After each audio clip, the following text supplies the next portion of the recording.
in part 1, the first thing that we should do is probably to come up with the range of the two functions. So I've drawn the two graphs. The graph of y is equal to fx and the graph of y is equal to gx. So looking at this graph, we can work out the range of this function f. So the range is going to be from 1 all the way until 4 and not inclusive of these two values. So the range of f is from 1 to 4. Looking at the graph of gx, assuming that c is equal to 4, that is given to us by the question, let's quote the range of g. So looking at this graph, g is going to have a range that is anything that is less than 3 all the way until minus infinity. So it's going to be from minus infinity all the way until 3 and not inclusive of 3. So I put a hollow dot here. So this is going to be the range of g.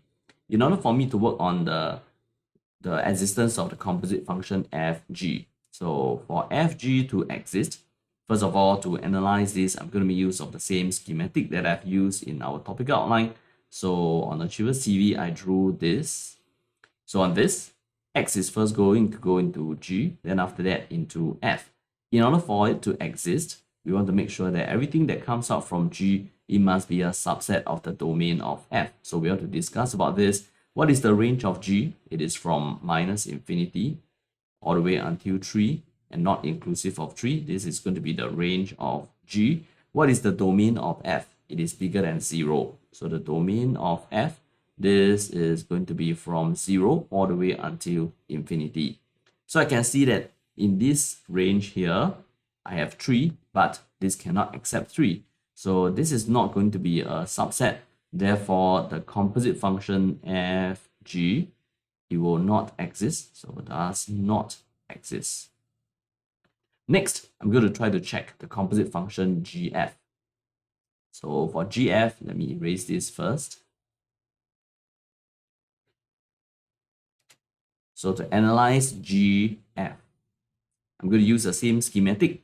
So first, x is going to go into f. Then whatever that comes out from f will be going into g. So looking at this part here, this will tell us whether the composite function gf exists. So we want to check that everything that comes out from f must be a subset of everything that g can receive. So let's take a look at what is the range of f. Again, I'm going to reference it back to my graph, which will help us to find the range of f. It is going to be from 1 to 4. This is going to be the range of f. And how about the domain of g? It is anything that is less than c. C is 4, so the domain is going to be from minus infinity to 4 and not inclusive of 4.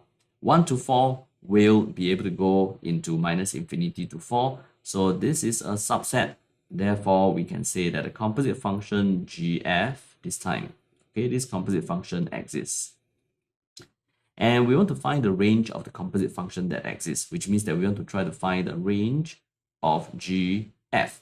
And if you were to look at the schematic that we have here, and making use of my discussion on the Achevas TV, what we can see is that if I were to focus on g, here, g, what g can be receiving, the domain of g, this was given to us as from minus infinity all the way until it is less than 4, so all the way until 4. But this is not what is happening in the composite function. What is happening in the composite function is that another set of values is going to be pumped into g. And this set of value comes from what that comes out from f. So we are looking at the range of f. For the range of f, 1 to 4. Okay, the range of f. 1 to 4 is going to be going into g instead of from minus infinity to 4. So now referencing it back to my graph of g, if I were to limit the input to be from 1 all the way until 4. So we are talking about this. We are talking about this part of the graph from 1 to 4. So here is going to be a hollow dot. Here is also going to be a hollow dot.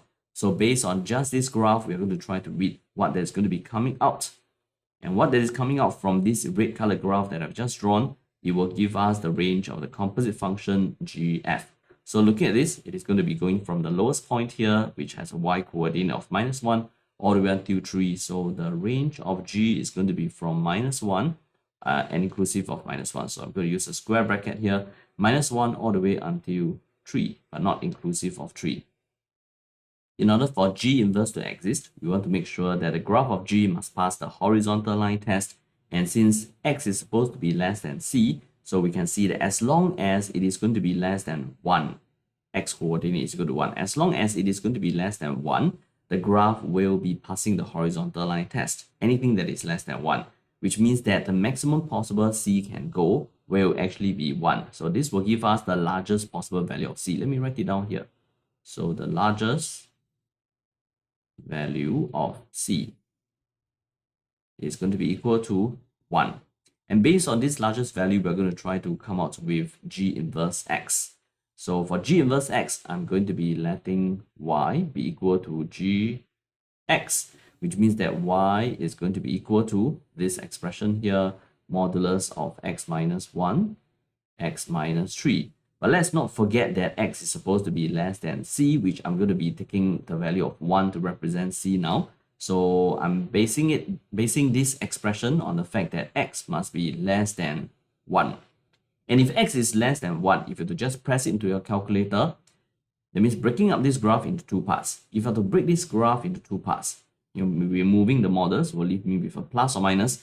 So I will have a y is equal to plus x minus 1, x minus 3. The other version is going to be when y is equal to minus x minus 1 and x minus 3. And you will realize that for this particular graph, minus x minus 1, x minus 3 is going to be this portion, which is going to be less than 1. Which means that for this expression here, if I were to be focusing on only the region that is where x is less than 1, then this is going to be equal to this, which is minus x minus 1, x minus 3. And this is because we are focusing only on the region where x is supposed to be less than 1. So this expression represents this part of the graph. That is how I can remove this modulus. And we're going to continue to make x the subject. So moving 1 over to the other side, we have a minus y is equal to this. If I were to expand this, I will have an x squared minus 4x plus 3. So we have a x squared minus 4x plus 3 plus y. This is equal to 0. Making x the subject by making use of the quadratic formula, we have a minus 4 plus or minus square root of minus 4b squared minus 4ac. So it is 1 and 3 plus y. And this is going to be divided by 2a. So this is going to be equal to 4 plus or minus, I'm going to factorize out 4, and square root of that is going to be 2. Square root of, I will be having a 4 minus 3 plus y. So this is going to be divided by 2. So I will be getting a 4 divided by 2 is 2. Plus or minus 2 divided by 2 is 1. Square root of 1 minus y. And since x is supposed to be less than 1, so I can't possibly choose a plus, or else it will be definitely bigger than 2. So I'm going to go for 2 minus square root of 1 minus y. And again, this is because x is supposed to be less than 1. So now we have an expression that will be representing the inverse of g. What we also need is going to be the domain of g. So the domain of G inverse. The domain of G inverse can be found by the range of G. And since we are focusing on just this red colored portion of the graph, the range is going to be from minus infinity to 0, but not inclusive of 0.